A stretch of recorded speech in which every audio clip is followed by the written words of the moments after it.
আচ্ছা, এই যে আমার চারপাশে তোমরা বিভিন্ন রকম সবুজ উদ্ভিদ দেখতে পাচ্ছ।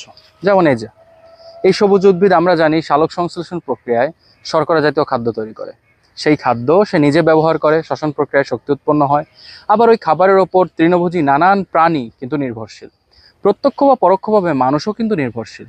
যেমন মানুষ শাকসবজি খায়, অর্থাৎ সরাসরি উদ্ভিদকে খায়। অনেক সময় তৃণভোজী সেই প্রাণীকে খায় যারা কিনা এই উদ্ভিদকে খায়। সুতরাং সালোক সংশ্লেষণ কিন্তু খুবই গুরুত্বপূর্ণ। তোমরা অনেক সময় একটা কথা শুনে থাকবে যে সূর্যের আলোর সাহায্যে সালোক সংশ্লেষণ হয়, দ্যাটস ওয়াই সূর্যকে বলা হচ্ছে সকল শক্তির উৎস। আসলে কি এই কথাটা সঠিক? সালোক সংশ্লেষণ প্রক্রিয়া একটি জটিল প্রক্রিয়া যার মাধ্যমে উদ্ভিদ খাদ্য তৈরি করে। এখানে কি সূর্যালোকের এতটাই প্রয়োজনীয়তা আছে? সূর্যালোক ছাড়া কি সালোক সংশ্লেষণ সম্ভব না? চলো আজকে আমরা সেটাই আলোচনা করব। সালোক সংশ্লেষণ প্রক্রিয়ার কিন্তু দুটি পর্যায় রয়েছে। একটি হলো আলোক নির্ভর পর্যায় আর একটি আলোক নিরপেক্ষ পর্যায়।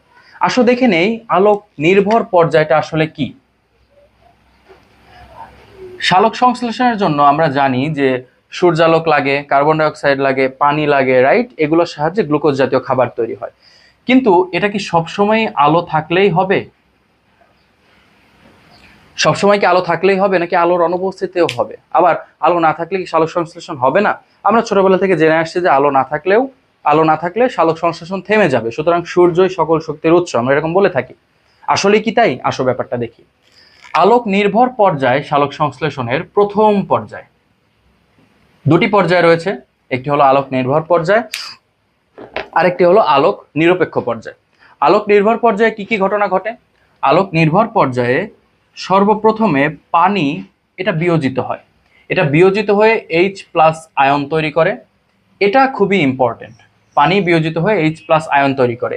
এই যে পানি বিয়োজিত হয়ে H+ আয়ন তৈরি করলো, এটাকে বলা হচ্ছে ফটোলাইসিস, অর্থাৎ আলোর ভাঙন। ফটোলাইসিসের ফলে পানি H+ পরিণত হয়।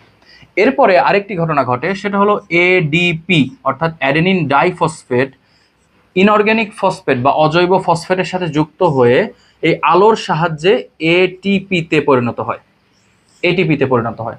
এটাও খুব ইম্পর্টেন্ট, আমরা একটু পরে আলোচনা করব। এবং আরেকটি ঘটনা ঘটে, সেটা হলো NADP এইচ এর সাথে বিক্রিয়া করে, হাইড্রোজেনের সাথে বিক্রিয়া করে NADPH তৈরি হয়। এই কন্টেন্টগুলো আলোক নির্ভর পর্যায়ে উৎপন্ন হয়। প্রত্যেকটা বিক্রিয়ার জন্য আলো খুবই গুরুত্বপূর্ণ। এটা ফটোলাইসিস, আলোর ফলে ভাঙন, এটাকে বলা হয় ফটোফসফোরাইলেশন, অর্থাৎ আলোর সাহায্যে ফসফরাস এটিপি এর সাথে যুক্ত হয়ে এটিপি তৈরি করে। এখন আলো না থাকলে কিন্তু এই জিনিসগুলো ঘটতো না। আরেকটি পর্যায়ে আমরা বলেছি সালোক সংশ্লেষণ আছে, সেটা কি? আলোক নিরপেক্ষ পর্যায়। আলোক নিরপেক্ষ পর্যায়ে কিন্তু আলোর কোনো প্রয়োজন হয় না, আলোর কোনো কাজ ওখানে নেই। এবং ওইখানেই তো মূল জিনিস হচ্ছে, এখানে কি তুমি গ্লুকোজ দেখতে পাচ্ছ কোথাও? না, গ্লুকোজ কিন্তু দেখতে পাচ্ছ না। কার্বন ডাইঅক্সাইড না, সেটাও পাচ্ছ না।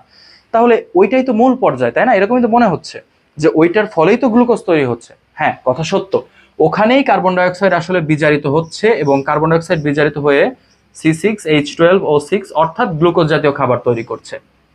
বাট কার্বন ডাইঅক্সাইডকে বিজারিত করার জন্য এই তিনটি আলোক পর্যায়ে উৎপন্ন হওয়া এই তিনটি উপাদান খুবই খুবই খুবই গুরুত্বপূর্ণ। কার্বন ডাইঅক্সাইডকে বিজারিত করতে H+ এটিপি এবং NADPH তিনটি জিনিসই ব্যবহার হয়। কার্বন ডাইঅক্সাইডকে বিজারণ করার ক্ষেত্রে অনেকগুলো গতিপথ আছে। C3 গতিপথ, হ্যাচো-স্ল্যাক গতিপথ, ক্রেসোলিসেন অ্যাসিড বিপাক গতিপথ, এই তিনটি গতিপথেই এই জিনিসগুলা কিন্তু ব্যবহার হয়। সুতরাং আলোক পর্যায়ে উৎপন্ন হওয়া H+ এটিপি অর্থাৎ শক্তি, NADPH অর্থাৎ এটাও শক্তি, এই জিনিসগুলো যদি না থাকতো, আলোক নিরপেক্ষ পর্যায়ে অর্থাৎ যেটাকে অন্ধকার পর্যায়ে বলা হয়, যেখানে কিনা আলো লাগছে না, সেটা কি চলতে পারতো? না, কখনোই চলতে পারতো না। কারণ কার্বন ডাইঅক্সাইডকে বিজারিত করে যে গ্লুকোজ তৈরি করতে হবে, সেটার জন্য আলোক নির্ভর পর্যায়ে উৎপন্ন H+ এটিপি এবং NADPH কিন্তু খুবই গুরুত্বপূর্ণ। সুতরাং উত্তর হলো, আলো কি খুবই প্রয়োজন সালোক সংশ্লেষণের জন্য? উত্তর হলো হ্যাঁ, আলো খুবই প্রয়োজন। কারণ আলো থাকার ফলেই এই তিনটি উপাদান তৈরি হচ্ছে, যা কিনা আলোক নিরপেক্ষ পর্যায়ে কার্বন ডাইঅক্সাইডকে বিজারিত করতে সাহায্য করছে। তাই সালোক সংশ্লেষণ হওয়ার জন্য অবশ্যই সূর্যালোকের উপস্থিতি থাকা প্রয়োজন, এবং সূর্যালোক না থাকলে সালোক সংশ্লেষণ আলটিমেটলি থেমে যাবে।